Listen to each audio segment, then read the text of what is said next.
Diálogos. Diálogos.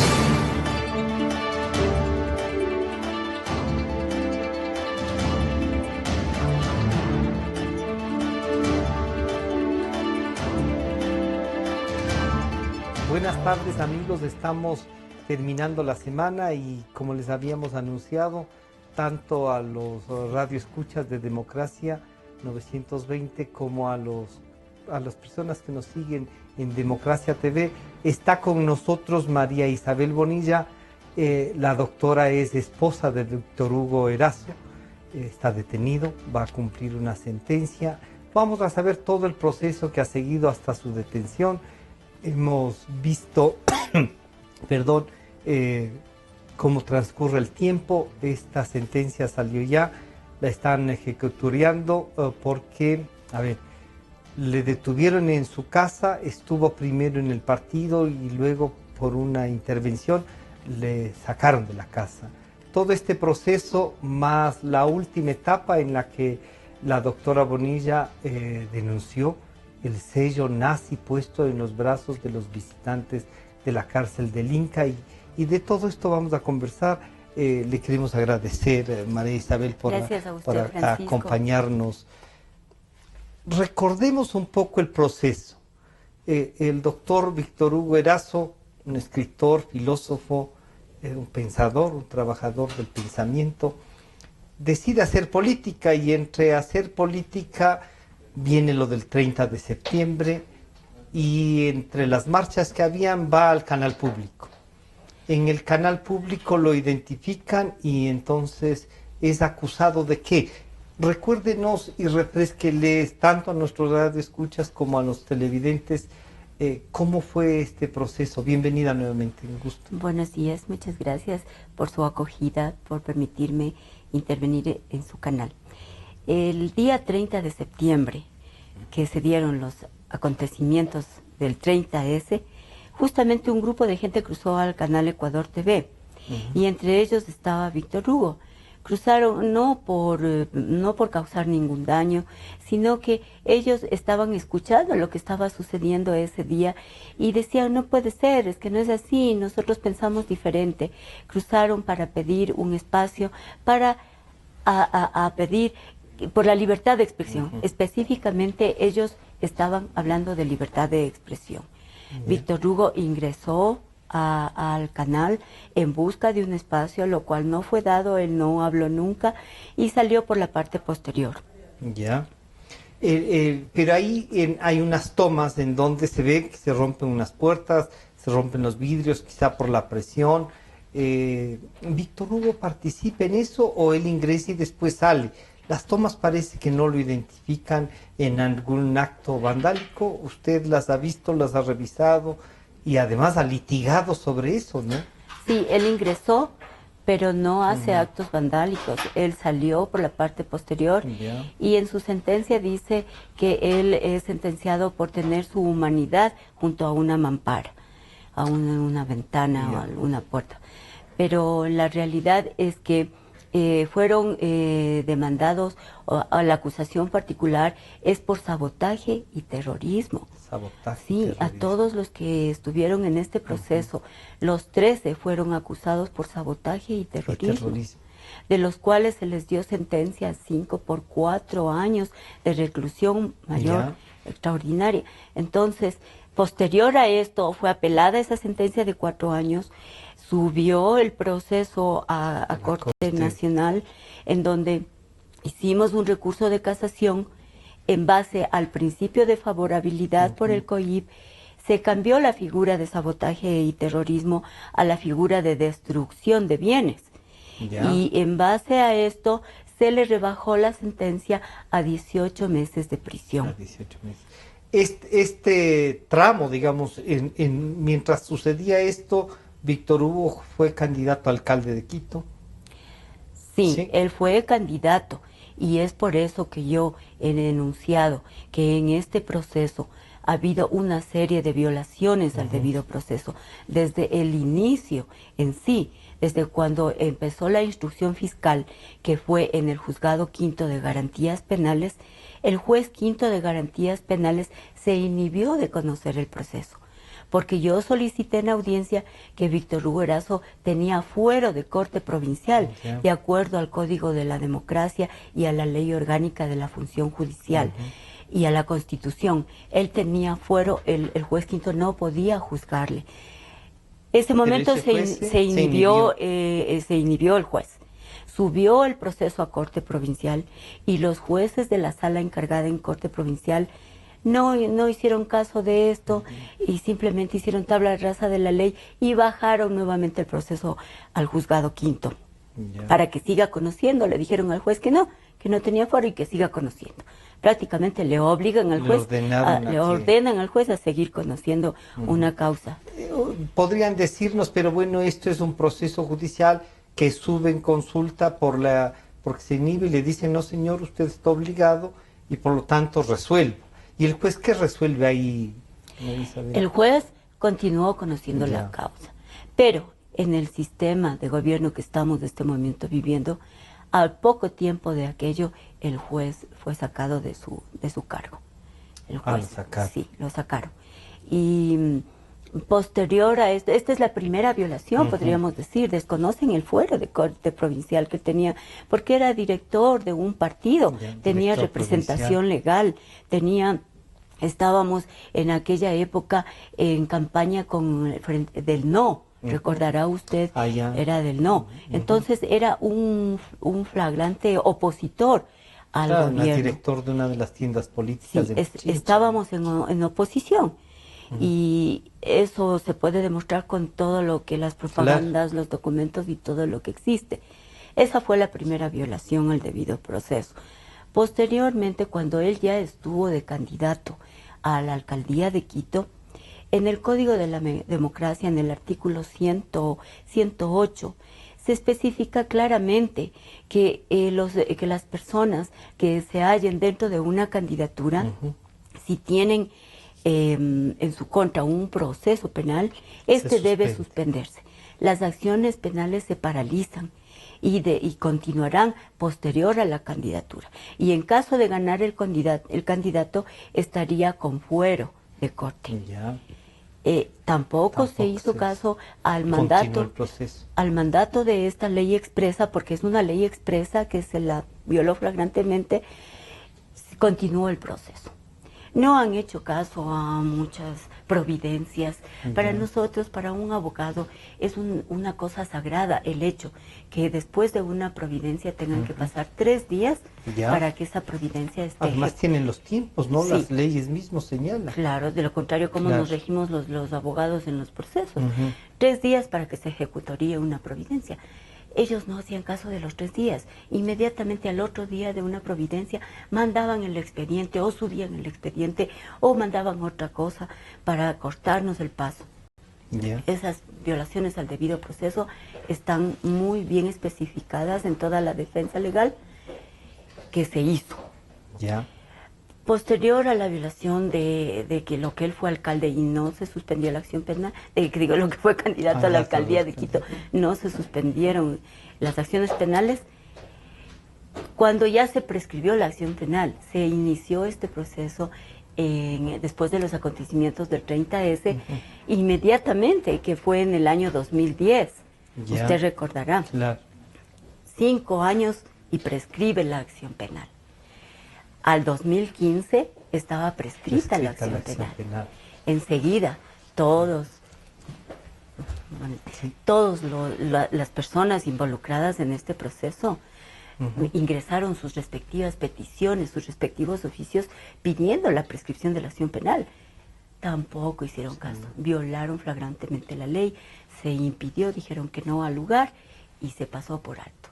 Es decir, todos los pasos han sido violados. Lo que este momento hemos presentado es un recurso de revisión que está, lo que diríamos vulgarmente, parqueado.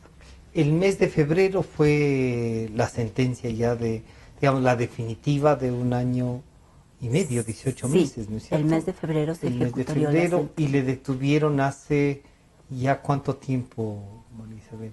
Él está ¿Está detenido una detenido desde el semana? 29 del mes de agosto, que están Del apenas 29. unos 8 o 10 días. Ujú. Damos la bienvenida también al doctor Marco Erazo, hermano del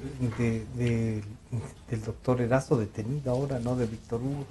Eh, Comentábamos con su cuñada y abogada también todo lo que ha sido el proceso.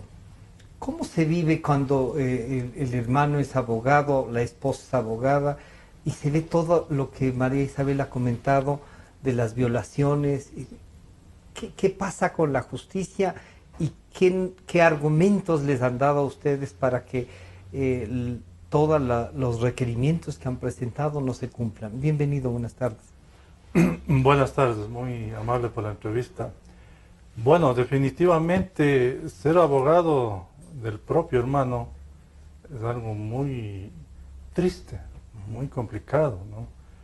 Porque muchas veces cuando uno se defiende a un cliente X, también uno vive preocupado. Claro, tiene una No se preocupación. diga cuando se trata del propio hermano, de la propia sangre. Conjuntamente con mi cuñada María Isabel, hemos pasado prácticamente años enteros en este proceso Son 5 años, ¿no? de angustia, un poco de desesperación, y no solo de los dos, esto ha acarreado a las familias, Claro. ¿sí? Tanto de mi cuñada como la mía, la preocupación que han tenido. Refiriéndonos al proceso en sí, Víctor Hugo es vinculado en el año 2011 a la instrucción fiscal. ¿Un año después o un poco Meses menos? después, meses después.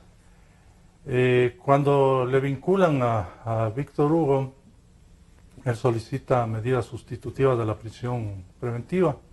Yeah. Le otorgan la prohibición de salida del país y que se presente semanalmente ante la autoridad.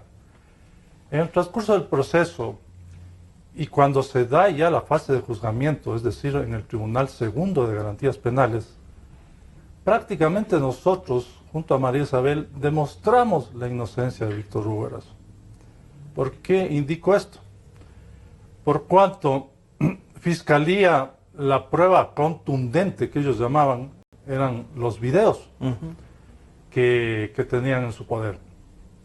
En los videos que ellos presentan como prueba, a Víctor Hugo Erazo se le ve que no adecua su conducta a los verbos rectores del artículo por el cual fue juzgado.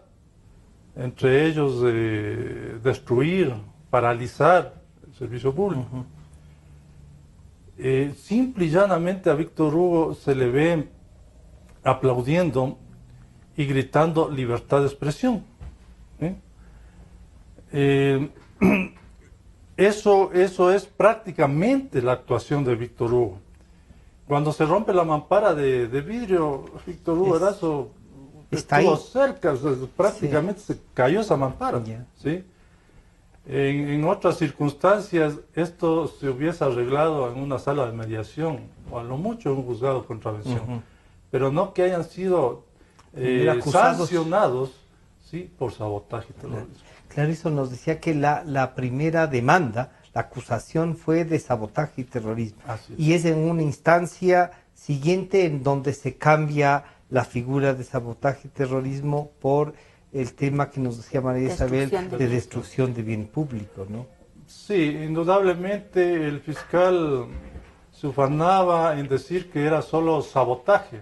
Ya. Pero el artículo por el cual fue juzgado es parte del capítulo de sabotaje y terrorismo. ¿Sí? Ya, es parte de... Es parte, y la sanción era de 8 a 12 años. ¿Sí? En los tribunales, en el Tribunal Penal, le sancionan a 8 años, pero por las atenuantes, prácticamente de todos los implicados ahí, se les rebaja a 4 años. A 4 años de reclusión menor extraordinaria. Esa sentencia sube a la Corte Provincial. la Corte Provincial ratifica la sentencia. ¿Sí? Nosotros casamos la sentencia de la Corte Provincial, eso sube a la Corte Nacional de Justicia.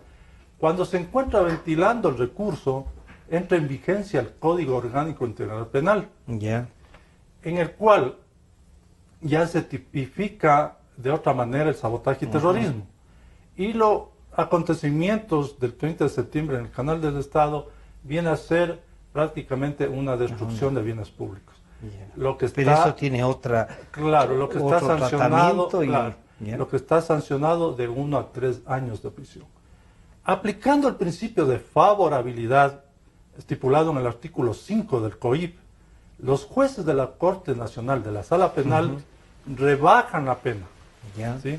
De los 4 años le rebajan, le hacen una media, porque las sanciones de 1 a 3 y les imponen 18 meses de prisión. A 5 personas, dicen. A 5 de los personas. 13.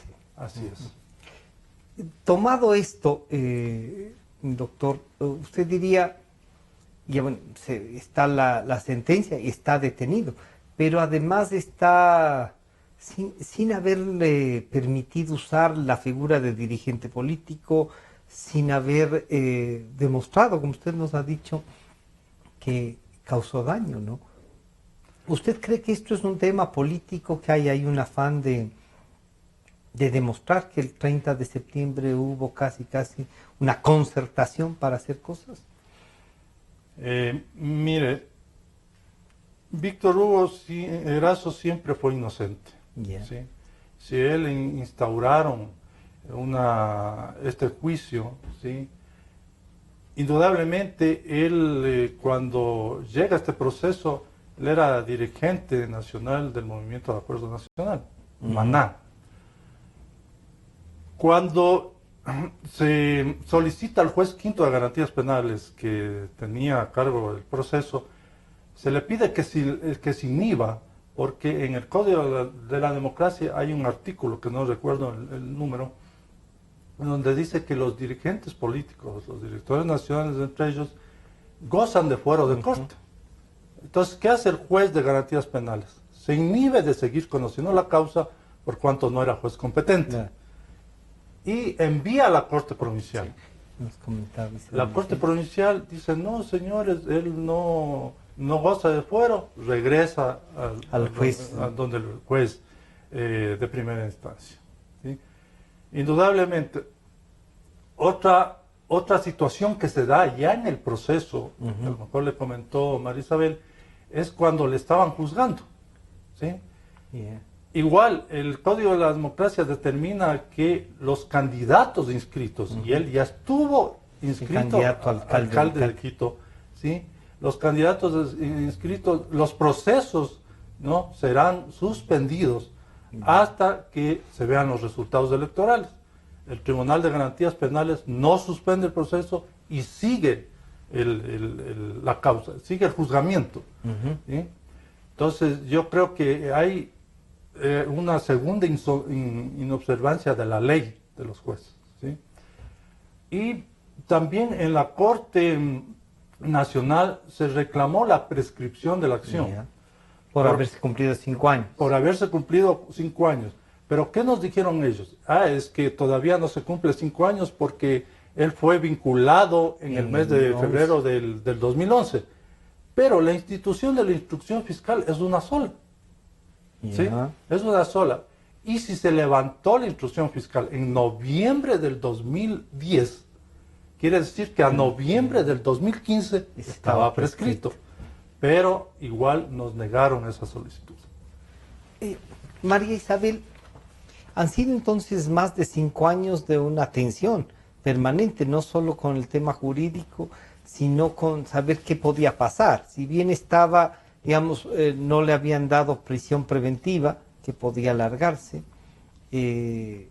¿Cómo cambió la vida de usted, María Isabel, con esto de que usted considera que esto es un acto político, que su esposo Víctor Hugo Erazo estaba ahí haciendo política, protestando, defendiendo unas libertades en las que él cree? ¿O usted diría, creo que se equivocó Víctor Hugo al hacer acto de presencia en este. ¿Cómo ha reflexionado en estos años usted? Bueno, en realidad cambió nuestra vida. Y como yo le comentaba a usted, una persona de las más afectadas ha sido mi hijo, Víctor Miguel, que empezó esta persecución prácticamente a los 18 años de su edad. En este momento tiene 23. 24 años.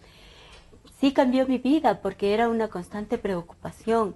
Nosotros no estábamos de acuerdo con toda la forma de comportarse del presidente Correa, con toda su prepotencia, con todo lo que las leyes que estaban formulando, que iban en contra de la libertad de expresión, que nos estaban acorralando. Sí ha sido una constante preocupación para nosotros. Nosotros estuvimos trabajando por el no.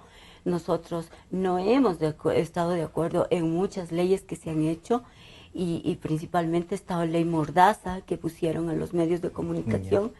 Entonces, frente a esta situación de no poder disentir con el gobierno, de no poder absolutamente decir nada en contra del mandatario o de lo que estaban haciendo los asambleístas que se llaman los levantamanos, esto conllevó a que Víctor Hugo tenga una voz disidente todo el tiempo. Y bueno, nosotros como familia lo hemos apoyado, hemos estado junto a él. Él no ha parado en ser la oposición, ha sido franca oposición a este gobierno. Hemos estado respaldándolo en todo, pero sí nos ha afectado como familia, nos ha afectado en nuestras personas, en mi hijo que tiene una persecución terrible, él ve que ya están por todas partes, sí le veo afectada yo a la familia. Él es quizá el más afectado. El más afectado. ¿Estaba vigilada la casa siempre? Intervenidas las líneas telefónicas, vigilada la casa. Cuando salíamos con el vehículo, mi hijo ya se daba cuenta que nos estaban persiguiendo. Y cuando allanaron la casa, hicieron el daño mayor, porque allanaron en la noche, en la oscuridad de la noche, como si Víctor Hugo fuese un delincuente, cosa que no lo es. No tenían por qué allanar mi hogar de esa manera, porque él ya estuvo en Sociedad Patriótica. En Sociedad Patriótica dijo, si es que quieren detenerme, vengan y deténganme. Estoy en la sede del Estoy en la sede del partido. Pero él tuvo que salir de allí porque justamente tenía que operarse de la vesícula, salió al hospital y regresó a la casa porque tenía que recibir cuidados después de la operación. No pensamos nosotros con toda franqueza que iban a allanar de esa manera la casa. En la casa en la noche estaba mi madre, que es una mujer de la tercera edad, la cual hasta ahora tiene, ya parece que dice, y tiene la preocupación constante, ya no pudo dormir, no duerme bien, piensa que van a entrar o que van a ingresar cuando quieran estas personas, porque ingresaron más de 15, cerca de 20 policías, enmascarados del GOE, tapados la cara, con un traje oscuro. En la noche, para una sola persona, entraron una cantidad enorme de policías. Para una sola persona. Y el fiscal, cuando ingresó, nosotros solicitamos el nombre de él, no nos quiso dar el nombre. Le preguntamos 4 veces y dijo, y se quedó callado. Yo quise filmar toda la incursión de ellos en el allanamiento, pero el fiscal me quitó el teléfono y me dijo, si usted filma, yo me quedo con su teléfono como evidencia. Yo le dije, ese es mi teléfono, devuélvame. Y me devolvió mi teléfono. Y no dio el nombre, por más que le preguntó a mi hijo, le preguntó a mi madre, le pregunté yo. No nos dio el teléfono. Solo me dieron una copia simple del allanamiento, firmada por una doctora Serrano Lazo y por un doctor Rodríguez, Alberto Rodríguez, que era el fiscal de turno, que decía en el escrito. Nada más. Entonces, sí creo yo que hemos sido afectados totalmente. Hasta ahora no cesa la afectación, porque con Víctor Hugo en la cárcel la afectación es doble. Primero, él es como esposo, es el proveedor de nuestro hogar, es el sustento de nuestra familia, es el padre, es la presencia, es todo, representa para nosotros, es mi esposo. A este momento es como que es una mala pesadilla la que estamos viviendo y es como que nos ha arrasado, nos ha pasado algo por encima. Y verle a Víctor Hugo en la cárcel sí me entristece porque él está enfermo en este momento, está con bronquitis, él está muy afectado en la salud. Me ha dicho a mí que la comida que dan ahí es una comida totalmente mala, pésima, que yo conversaba con una persona y me decía una señora, créanme que no es ni comida ni para el perrito, señora. Me decía, es comida ni para el perrito. Entonces, a mí Víctor Hugo me ¿Y dijo, no les permiten llevarles a no les ustedes, no? permiten ingresar comida. Yo recuerdo que si se iba a visitas, usted podía llevar a la visita un cuartito de pollo o un platito de alguna cosa para que se sirva. No pueden pasar nada de comer, absolutamente nada. Es decir, que francamente están en dieta, salen flacos y salen de ahí. Vamos a hacer un pequeño corte para seguir conversando con María Isabel Bonilla de Erazo y con Marco Erazo, el abogado y esposa de Víctor Hugo Erazo, que está detenido por los temas del 30 de septiembre. Enseguida volvemos. En un momento regresamos con Diálogos por Democracia M y Democracia TV. Sentimos lo que la gente siente, amor, desamor, alegrías inmensas. Decimos lo que la gente quiere, pasión, discusión, democráticamente, democracia, la radio de la gente. Democráticamente, la radio de la gente. Democracia, la radio de la gente. Democracia. Democracia. Sobre la emergencia de gas y energía que se está viviendo en la costa Caribe. Democracia. Rusia retoma críticas por retenidos en base naval de Estados Unidos. Democracia. Formulé el primer pedido histórico de perdón a las víctimas de las graves violaciones de los derechos humanos. Democracia. Solo noticias. Desde el Distrito Metropolitano de Quito. Cadena Democracia, la radio de la gente. Francisco Rocha está de vuelta con Diálogos por Democracia M y Democracia TV.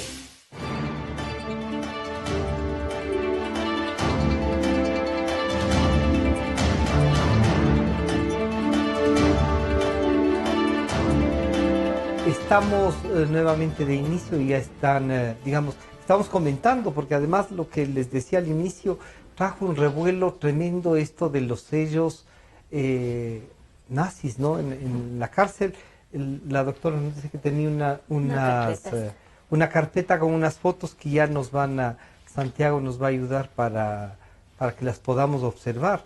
La verdad es que uno dice, a ver, ¿qué más queda si ya está detenido el doctor Víctor Hugo Erazo, ¿no? Doctor Erazo, Marco Erazo, ¿qué otro trámite queda en los temas nacionales para ver si después queda algún espacio internacional? Sí, luego de que fue emitida la resolución de la Corte Nacional de Justicia, nosotros interpusimos el recurso, la acción extraordinaria de protección ante la Corte Constitucional. Pero ese recurso ya fue inadmitido por la Corte Constitucional. No les admitieron. No los admitieron. Es decir, aquí dentro del interior del país ya se han agotado todas las fases procesales, lo cual nos permite demandar ante organismos internacionales. Y eso lo estamos haciendo. Estimo que ya en las próximas semanas estará ya la demanda ante la Corte Interamericana de Derechos Humanos. ¿Esto ustedes lo van a tomar como un tema político? ¿Lo van a presentar? ¿Cuál sería el argumento un poco para acudir? ¿Que se violó el debido proceso? ¿Qué argumentos nomás tienen sería, doctor? El argumento más fuerte que tenemos entre algunos es que Víctor Hugo Erazo fue sentenciado con una ley de la dictadura, porque ese artículo de sabotaje y terrorismo fue un decreto de la dictadura. ¿Sí? Entonces ese es uno de los argumentos más fuertes que tenemos.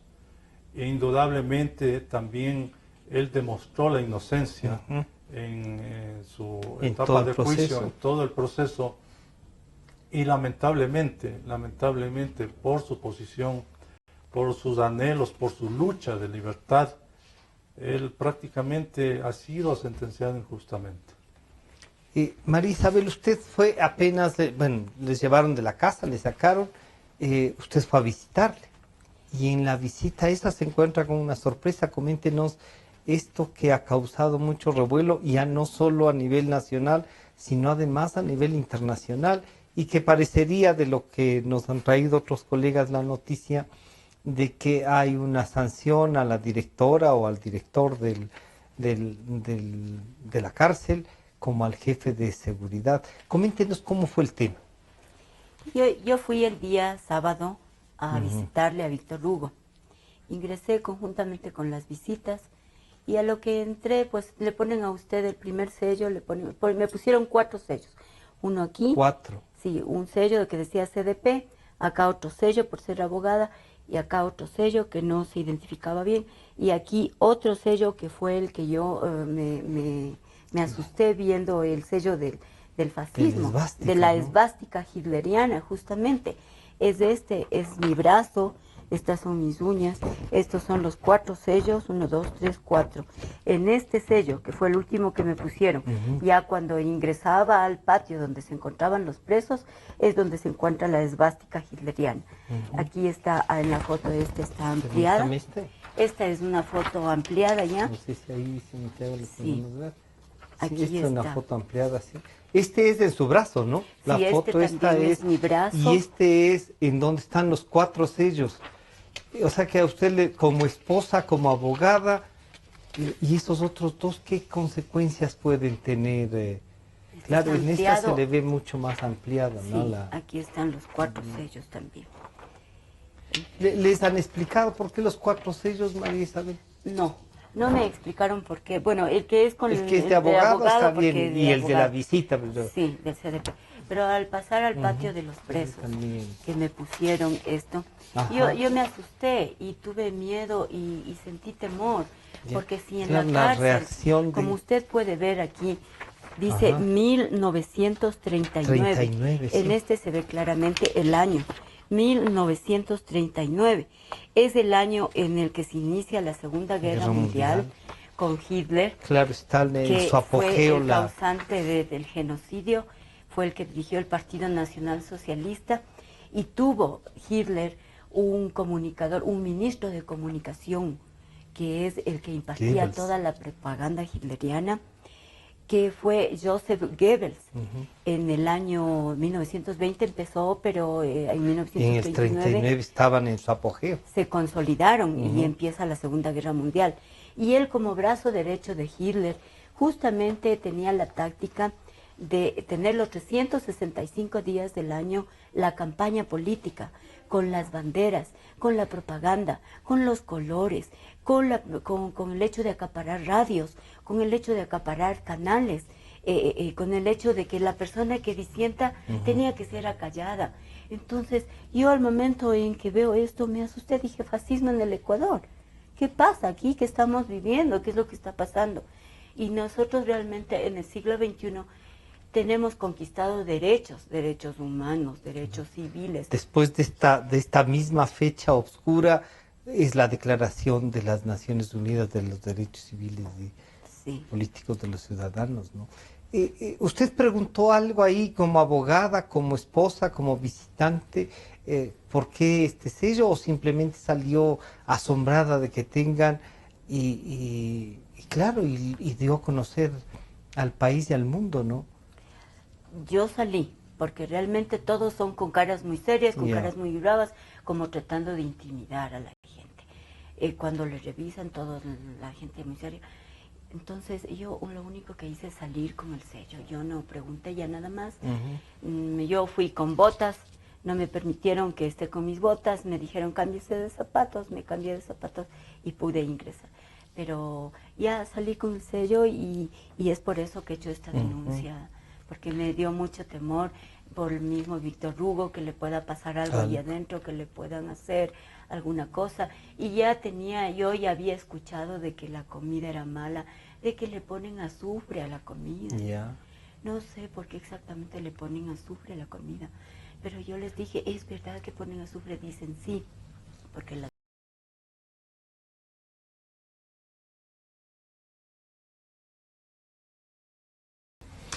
¿Cómo está Víctor Hugo ahí? Además, obviamente la cárcel, ¿no? Pero se encuentra firme, siente, no siente en un momento dado que fue un error el defender las libertades, vendría a ser en este caso, ¿no? El tener ideales. Usted que 5 años han pasado con dificultades, pero ya la cárcel es otra cosa. ¿Qué conversa Víctor Hugo con usted? Bueno, Víctor Hugo como pensador, como filósofo, siempre ha sido una persona que defiende las libertades, y más aún en el momento actual que vivimos, él está en defensa constante de todos los derechos, de volver a la democracia, de salir del mal sueño que tenemos de este momento. Víctor Hugo no ha paralizado sus ideales a pesar de encontrarse en la cárcel. No ha sido nunca una persona cobarde, ha sido una persona que ha enfrentado todas las situaciones que ha vivido. Y este momento la cárcel es dura, es difícil, es humano, está sufriendo internamente, está sufriendo en su salud, pero él se mantiene. Nos dijo que había dormido en la primera noche, que en el piso no tuvo dónde dormir. Las cárceles son de 2 por 2 y están 6, 7 personas. Está en una celda de 6 o 7 personas. La celda están varias personas, no hay suficientes camas. Él durmió en el suelo 2 noches sin cobija, sin cambiarse de ropa, por lo que ha sido afectada su salud. Está en este momento con bronquitis. Hoy está con bronquitis, pero parece que le trasladaron a un hospital. Al Pablo Arturo Suárez supe que van a trasladarle. Van a trasladar. Sí, justamente porque no ha cedido la enfermedad y a pesar de la medicación que le han dado no cede, la enfermedad está peor. ¿Qué días puede visitarle María Isabel a Víctor Hugo en la cárcel? Por este mes de septiembre, los días sábados de 1 a 3 de la tarde. Solamente son las visitas. Y como abogada no puede, bueno, debe ser tal proceso. Yo como abogada puedo ingresar en la mañana de los días de lunes a viernes, puedo ingresar en horas laborables de 8 a 12. Pero no puede llevar nada, no le puede... No me permiten ingresar absolutamente nada, por más que él esté necesitando. Bueno, lo básico que se puede entrar es un agua, digamos, un agua, pero alimentos, esas cosas no. En la cuestión de alimentos es lo que no se puede ingresar absolutamente nada de alimentos, ni dinero, ni nada de esas cosas. ¿Y con cuántos está él en la celda? Este momento está con 6 personas. Con 6 personas. Y deben ser de diversos delitos o con diversas sentencias, digamos, ¿no? Está en la misma celda el señor Patricio Fajardo, que es otra de las personas perseguidas del 30 de septiembre. Está justamente, sé que él ha pedido el indulto y que están por concederle el indulto a Patricio Fajardo. Pero yo quería, aprovechando este medio, esta oportunidad, solicitar aquí, hemos hecho conjuntamente una petición con el doctor Marco Erazo para que le pasen a la cárcel 4. Hemos hecho un pedido expreso de que le pasen, porque él fue un candidato, al fin y al cabo, a la alcaldía. Fue un candidato, sí, es una persona estudiada, no es un filósofo. Entonces, quisiéramos rogarle por este momento que le pasen a la cárcel 4, que es diferente a estar en el CDP. Es lo que nos pedimos. Doctor Erazo, ¿usted cree que hay la posibilidad no solo de que le pasen, porque además ustedes van a continuar la lucha, como ha dicho, jurídica? A veces la justicia, como suelen decir, tarda, pero no es permanente, ahí no se quedan. Pero puede pasar el tiempo y puede terminar cumpliendo la pena. La lucha, pese a cumplir la pena, debe seguir. Como abogado, ¿cómo ve usted esto? Bueno, como abogado debemos solventar todas las instancias que tengamos posibles, ¿no? En este momento ya nos queda solo la instancia internacional. Como abogado, como hermano le digo que Víctor Hugo es una persona muy firme en sus convicciones, muy decidido, y así lo ha demostrado, porque ha sido uno de los pocos dirigentes políticos que se ha enfrentado pero directamente al régimen actual. Acotando las palabras de María Isabel, también yo solicito que sea trasladado a la cárcel 4. ¿Por qué? Por su situación de salud en primer lugar. ¿Sí? Porque en primer lugar debemos ser humanos, a pesar de que seamos adversarios. En segundo lugar, porque es un dirigente político, fue candidato. En tercer lugar, es un profesional y más que todo es un escritor, tiene algunas obras. ¿Sí? Entonces él no puede estar recluido en un lugar donde prácticamente van... Es por delitos. Por delitos prácticamente comunes. ¿Sí?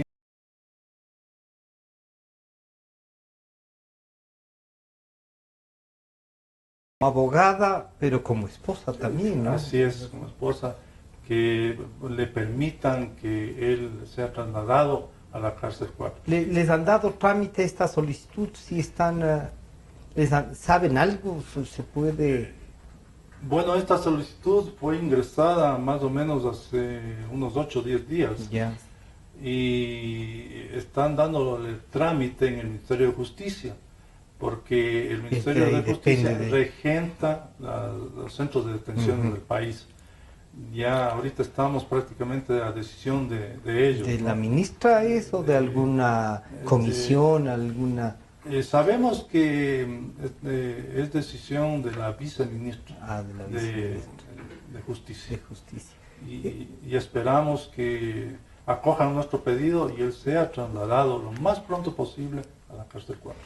Doctor Erazo, ¿usted había visto antes este sello que su cuñada al verse o en su labor de litigante alguna vez ingresó y le pusieron un sello como este? ¿O cómo es? María Isabel los hace caer en cuenta a todos, ¿no? Dice, oigan, ¿qué pasó con esto? ¿No? Sí, para mí también es muy sorprendente que un sello de un centro de detención se encuentre Claro. ¿sí?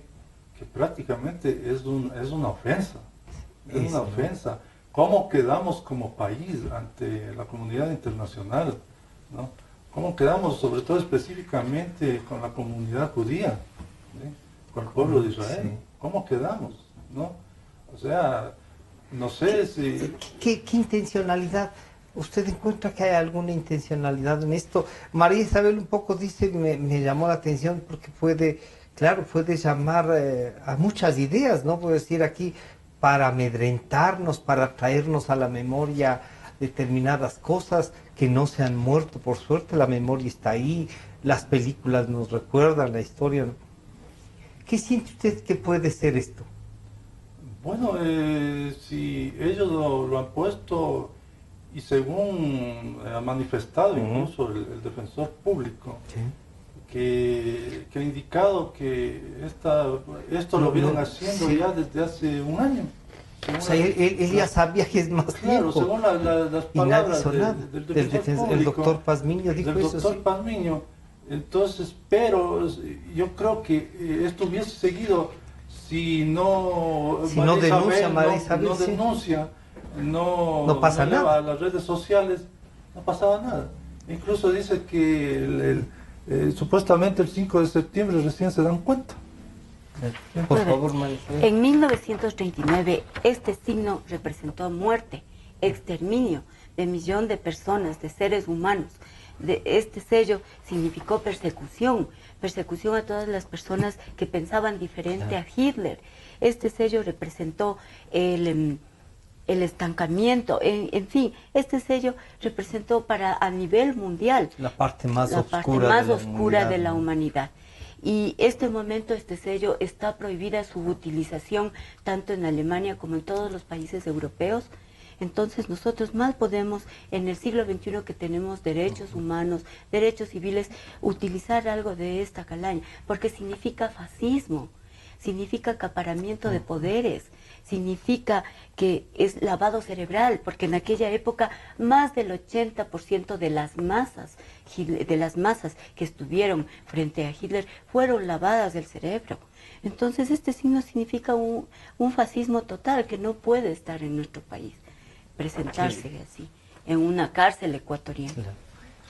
Claro, uno se pone a pensar, aquí se le habrá ocurrido hacer, ¿no? Porque además no es que es había que mandar a hacer el sello en caucho y darse el trabajo de todo.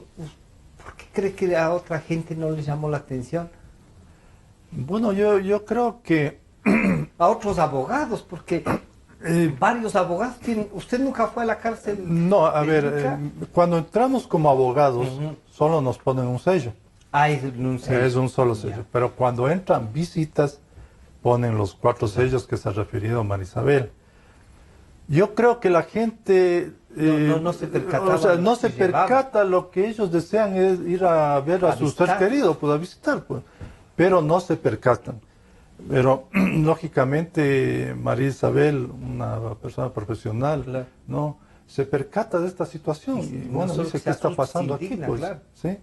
Entonces esto para mí es una aberración total. Claro.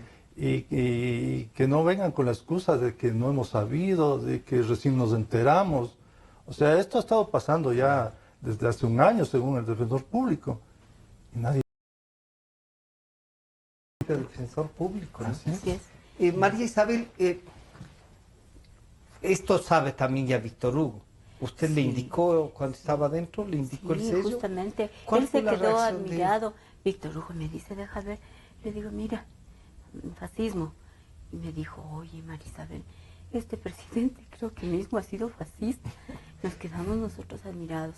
Y en realidad, en la época del fascismo, por ejemplo, para que las radiodifusoras puedan funcionar, debían ser adeptas al partido de Hitler. Partido Nacional Socialista. El Partido Nacional Socialista, que era de Hitler. Las radiodifusoras, las personas debían ser adeptas a Hitler, los medios adeptos a Hitler, las masas estaban lavadas del cerebro, las banderas, el color, el signo, todo se utilizaba para hacer un engranaje del totalitarismo y del manejo político hitleriano. Entonces, cuando uno tiene, María Isabel, que sabe que es una injusticia, se siente... Víctor Hugo no está dispuesto a pedir perdón por lo del 30 de septiembre, decir, vean, pido perdón y pido un indulto del presidente de la República para recuperar la libertad. ¿No han conversado sobre esa posibilidad? Hemos conversado, ¿sí? Como familia. Mi hijo y yo le hemos solicitado, Víctor Hugo, pero solicita el indulto, no queremos verte sufrir en la cárcel, no queremos que estés enfermo, nuestra familia se está desgranando, nuestra familia se está despedazando, solicita el indulto, ¿cómo vas a permanecer tú aquí tanto tiempo? Y tu salud, que es importante. Hemos conversado, pero él me ha dicho, pero es que yo no puedo ir en contra de lo que pienso, yo no puedo pedir perdón, porque perdón se pide solamente a Dios, no puedo pedir perdón a una persona que está en este momento como un dictador en nuestro país. Se han perdido todos los poderes. Entonces, frente a esta situación, yo como esposa simplemente escucho lo que él dice. No sé si a futuro él pueda pedir un indulto ya de su propia voluntad, pero este momento es lo único que puedo decir. Sí, han conversado. Marco, usted como abogado, vamos a decir, no se ponga, no es el hermano, es el abogado. ¿Usted recomendaría pedir un indulto, pedir el perdón para salir de la cárcel? Su hermano no se ha ido del país, está aquí afrontado, tanto está preso. ¿Usted recomendaría a algún cliente, diga, vea, no hay nada más que hacer, pida el indulto? ¿Cuál ha sido la reflexión jurídica en cambio ahí? Bueno, yo tal vez a un cliente le recomendaría que solicite el indulto, pero en este caso él está injustamente sentenciado y pagando una sentencia. Entonces no se puede pedir disculpas de algo que no se ha cometido, ¿sí? Es más, el señor presidente ahora tiene la facultad de indultar de oficio, sin que nadie le pida, sin que nadie le solicite. Pasó eso ya con el señor Mayor Araujo, ¿no? Así es, pasó eso con el Mayor Araujo. Y como indico, o sea, él es una persona inocente que nunca cometió un delito. A él deberían mejor indultarle de oficio, porque él es una persona inocente. Es una persona inocente. ¿Qué espera usted entonces después de esto? ¿Qué otras cosas está pensando como abogado y como hermano? Como abogados estamos pensando en impulsar el recurso de revisión que está en la Corte Nacional. ¿Sí? Esperemos que lo hagan, que nos llamen a defender ese recurso y que no sea después de que haya cumplido la pena. Claro. Y a nivel internacional, como indicado, estamos ya prácticamente impulsando y entregando la demanda internacional. ¿Han hecho conocer ya organismos internacionales de la detención del proceso? A organismos internacionales, justamente creo, Marisabel. Sí, justamente es Fundamedios el que se va a encargar de presentar la demanda, que ya está van a lista. ayudarles en esto. Ellos son los que van a hacer Fundamedios. Justamente. Claro, es un tema de libertad también, ¿no? De varios derechos. Está por medio de la libertad de expresión ahí también. Sí. María Isabel, ¿qué espera usted? Bueno, además de tener que visitarle solo los sábados o poder ir a verle como abogada de lunes a viernes unos momentos, ¿qué más espera? ¿Cómo está su hijo? ¿Ha ido con él a la cárcel? Sí, constantemente mi hijo también ha ido, pero yo lo que quisiera a través de este medio, gracias por permitirnos intervenir, es decir al presidente Rafael Correa que si algo le sucede a Víctor Hugo Erazo en su salud, en su humanidad, será él directamente el responsable, porque inclusive estando dentro de una cárcel corre él muchos peligros. Él será el que responda si algo le sucede. Y a nosotros también como familia, porque nos hemos visto acosados y perseguidos. También le responsabilizamos de lo que pueda sucedernos. Yo lo que espero es obviamente que Víctor Hugo pueda salir en libertad, porque él no ha cometido ningún delito. Es una cuestión injusta. Esto debía subsanarse a través de una contravención, un pago de daños de las roturas de los vidrios y una contravención de 4 días, pero no llegar a una acusación por sabotaje y terrorismo, cuando sabemos que en nuestro país no existe terrorismo. Terrorismo significa bombas, muertes, ametralladoras, cuchillos. Eso no existe en nuestro país. Entonces, yo sí estoy a la espera de que se reconozca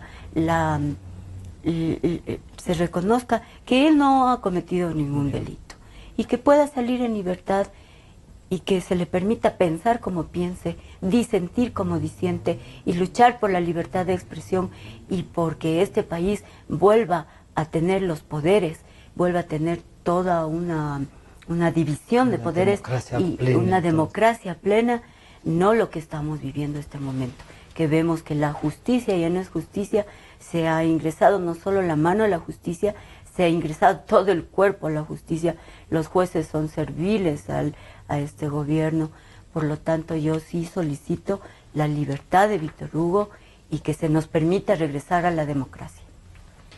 Yo quiero agradecerles, les devuelvo esta que es una prueba que lo menos que hace es sorprenderle a uno y traer a la mente un montón de cosas, ¿no?